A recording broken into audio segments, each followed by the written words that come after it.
Okay, hey everybody. So my name's Kevin. I'm the general manager here from Intuit at your table, San Diego. We're actually coming to you today from inside of our kitchen. We showed up today to do some cleaning, sanitation, and preparation for everybody coming back on campus. So we're really excited to see everybody again. So hopefully that happens really soon. Today I just want to walk you through a couple steps. There was some interest in how to purchase and cut whole fish. So a couple weeks ago I did a knife sharpening demo. So today we're going to put those skills to use. So we're going to talk about how to buy whole fish and how to actually cut and break that down. First thing I want to draw attention to today is going to be a cut glove. So this is a special kind of glove. I know I talked about these last time too. They're available in most restaurant and supply stores. They're cut resistant, so they'll help you a lot if the knife slips out or hits you in the hand. Really important when you're cutting fish, you want some sort of protection. Because that animal, you're having your hand right on top of that animal, and as it's sliding across, if that knife lets loose, you really don't want to end up cutting yourself. It can be pretty dangerous too. So first, let's talk about our fish. So I went to the market yesterday, and I picked up a 10-pound. This is a yellowtail fish. It was caught right here off the coast of San Diego. So it's a really nice-looking fish. It's got a really mild flavor to it, nice flake to it when you go ahead and you cook it all the way down. A couple things that we want to look at when we're looking at purchasing our fish here, okay? So my eyes here are going to be pretty clear. They're not super cloudy. They're not super bloodshot. That means the fish is pretty fresh. My gills on the inside still have some nice reddish color to them. It means the fish is very fresh too. If I run my hand across it, it's not picking up a whole lot of slime. There's no strong smell. You can still smell out the ocean, but it's not overly fishy, so to say, too. Also, too, if I pick it up, the fish is nice and loose. It's meant to be packed on ice at the correct time. It doesn't have the full rigor mortis set to it. So it was properly packed once it was caught, versus letting it just kind of die at room temperature. Okay. This is a whole fish, so I just kind of want to warn everybody. We are going to go ahead and gut this fish. Unfortunately, this is a natural process you have to go through. So if that's not something you're comfortable with, probably close your eyes for the next couple minutes. But we're going to talk about gutting this fish first, okay? So the most important thing when you're looking for the gut is all of the organs in the fish are going to be contained below the neck bone here in the stomach of the fish. And they call this this is the anal fin. So this is actually where we're going to start or cut in the gutting the fish. I'm going to drag my knife in here from that anal fin all the way up to the top, opening up that body cavity. And I'm going to pull out all the goodies in there. So I don't want to puncture into the fish too much. Again, I'm looking, there's a hollow cavity inside that fish right here. I want to put the knife in at a nice little angle like this and just kind of slide it across the top. So here we go. I'm going to try to get this as straight as possible. Again, I don't want to go too deep into the fish. I'm not trying to puncture all of the organs inside of this fish because I want to pull everything out in one nice clean kind of wrap here. So I've kind of gone all the way to that bone there. So as I open up the fish, there's going to be a whole lot of fun stuff in here. Go ahead and get rid of this fin.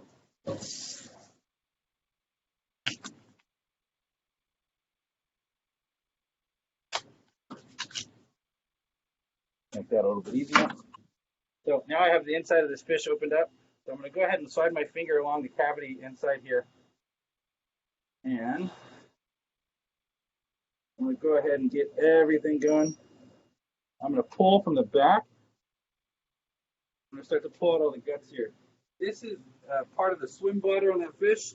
Once you go ahead and puncture that, it's going to have a nice little smell to it. Luckily nowadays we're all in masks in the kitchen. So, grab my big knife here. I'm going to come up a little bit more.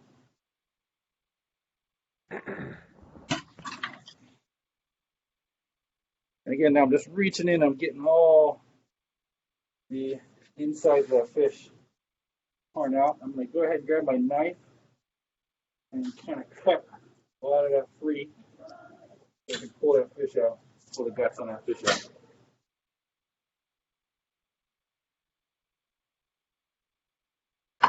So now that I got most of the innards removed on this fish, hold on. So as you can see, the fish cavity is going to be open. I'm going to try to remove a little bit of the skin here.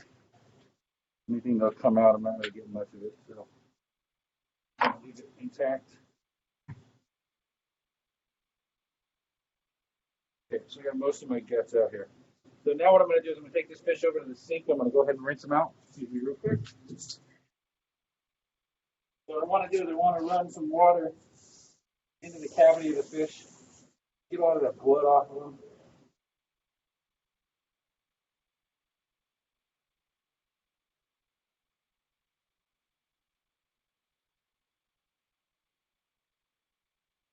Really kind of rinse them out there. I'm going to run some water through the gills to root out all the crap out of them. Okay.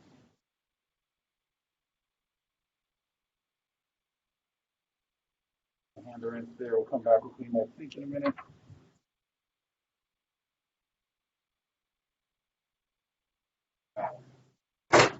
So my stuff is kind of cleaned off our cutting board there real quick. So now what I'm looking at here is a nice clean body cavity. If you want to kind of get in there real quick, you can see the body cavity is pretty clean. There's still a little bit of water in there.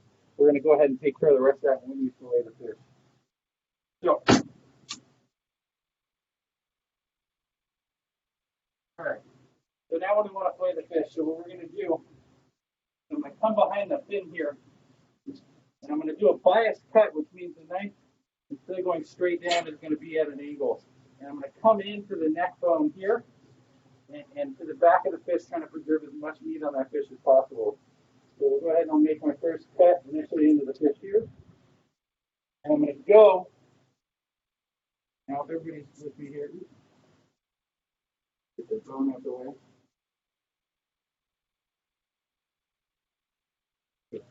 So I made my first cut into the fish here, and I've hit the spine. At this point, when I hit the spine, I'm going to go ahead and I'm going to turn the knife blade. I'm going to run it now right across the back of the fish, making sure I'm preserving the belly. So my spine is going to be below the knife here. So I'm going to feel the bones kind of break through the fish as I'm coming through. On the wrong side of the spine on that side. So you can start that side over.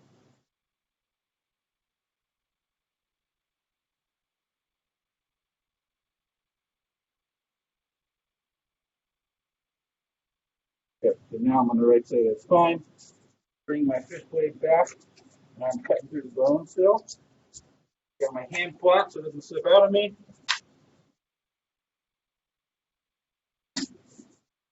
All right. I'll pull off a nice fillet. So right here, I'll tell you, I made a mistake. I went a little too deep. I went on the side of the bone. So I left a little bit of meat on that side. I'm going to try not to repeat that on the other side. Other than that, that's a pretty solid fillet we have there.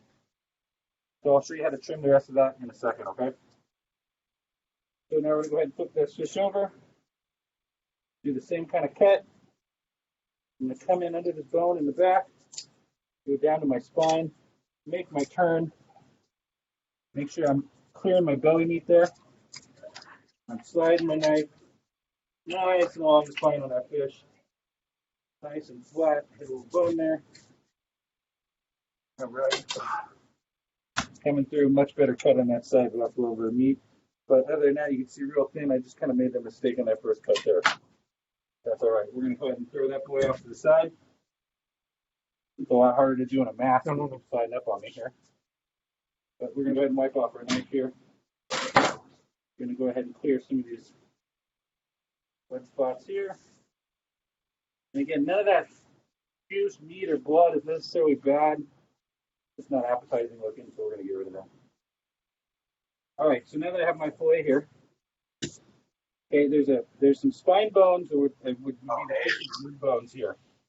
So what I'm going to do is I'm going to come up underneath and we're going to clean off that and slide it at a bias to clean off that belly.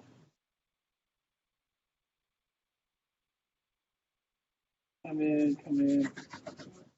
Oh, there we go. All right, so that's a much better piece of looking fish. On your larger fish, so like your tuna and everything, you can get a really nice cut of meat off of this belly. These smaller fish, it's really hard to do a whole lot with that, okay? So that's my first fillet. I'll go ahead and do that on our second fillet here.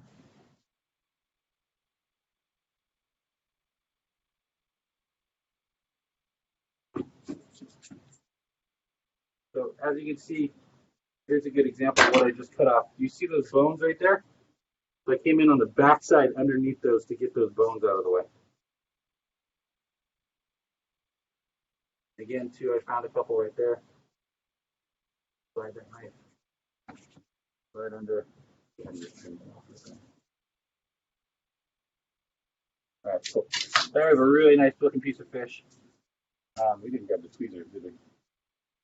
So we didn't end up grabbing tweezers, but we'll talk about this part right here. Unfortunately, I forgot them. So right here, as you run your handle on the rib of this fish, they have what they call the pin bones on the fish. So you can kind of see one right there. Simply take a pair of tweezers that you have at your house, and you're going to remove those one at a time, pulling upwards on the fish. Again, I didn't end up having the tweezers with me because I did forget those, so I apologize. But that's simply what we're going to do is just one at a time, run your handle on that. Go ahead and pull that out, and then you don't need to worry about any kind of bones. Okay, so last but not least, we'll talk about skinning the fish. So we're going to go ahead and take the knife. We're going to take a little piece of the fish here. We're going to come and we're going to go ahead and we're going to lay that as flat as possible. I like to grab a towel so it doesn't slip on me. I'm going to grab that end piece. I'm going to pull as I'm gently sliding my knife back and forth. So I'm going to keep the skin taut, and I'm letting the knife flex on the cutting board. I'm going to make sure when I get to this point over here, I'm not allowing that fish to slip out and end up knifing myself. So there's my piece of skin. From here, in order to make nice sized portions, what we're going to do is you're going to kind of cut about the size you want here. We're going to portion the fish this way on the fish, okay? We're going to leave the rest of that intact right there so we can pull the pin bones out on it here in a second. But I will just have to do that at home. I won't be able to show you that one. So that fish is good, but just again, that's how you portion it. We'd be cutting across the fish this way. Have a decent fillet. I'll show you one more time on this guy. I'm actually going to clear off that piece of belly meat right there.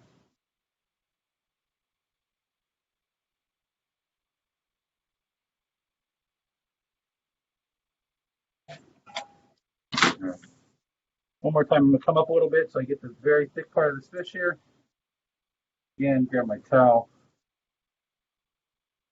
Get a good grip on that, and I'm going to pull that skin nice and tight as I'm coming across. I'm also, too, when I'm doing this, if you can see, instead of the knife being flat, I'm angling it down a little bit so it stays right on that skin. Coming all the way across. And much better job on that second one. Oh, so now my skin is fish. Fish is skin. Ready to go again. When I go to portion this, I'm going to go ahead and just cut across this way. The tail section, you're going to leave a little bit more meat versus as you get to the fatter parts here, you're going to go about here. So, perfect. That's going to be how to process a fish. Questions, comments, concerns? Maybe we missed it, but what kind of fish was that? So it's a yellowtail. So yellowtail is going to be caught here off the coast of San Diego, slightly into Mexico. It's a similar to tuna, but definitely not a tuna. It would be considered what they call a fin fish or a sport fish. And what is the best knife to utilize for this? So again, we had a kitchen slicer knife. The nice part about this is it has a little bit of flex. So as I was pressing it onto the deck, I was able to come all the way across and keep it nice and flat. Traditionally, this would be your fillet knife. Work really well, except I think they're only better for smaller fish because of just the length of the blade. If you're doing bigger fin fish or sport fish, you want a blade that's going to cover the entire side of the fish is what I recommend. Anything that's going to have a real thin blade on it, as flat as possible and longer is going to be best. Okay, and the last question is, how do you plan to prepare the fish when you cook it? So I like, again, these fish when I cook them, I would pan sear them off. So I get my cast iron nice and hot, a little bit of oil, seasoning, sear it one side, flip it again, sear it another so you get a nice caramelization on it.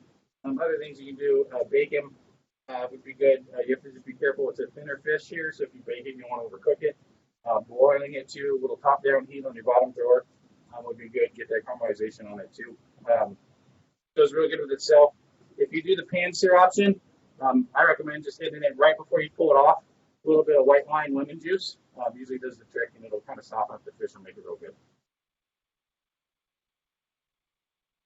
Again, too, when we talk about the pin bones and pulling those pin bones, it's not necessary you have to do that. If you don't do it, as you're eating the fish, just be careful and be mindful of the bones. Because, just take a big bite, just kind of, macerate the fish a little bit with your teeth, and then you don't have to worry about pulling the fin bones. That's all the questions. Thanks, Kevin. Thanks, Chef. Awesome. Thanks, guys. Have a good day. We'll see you back at Into It real soon.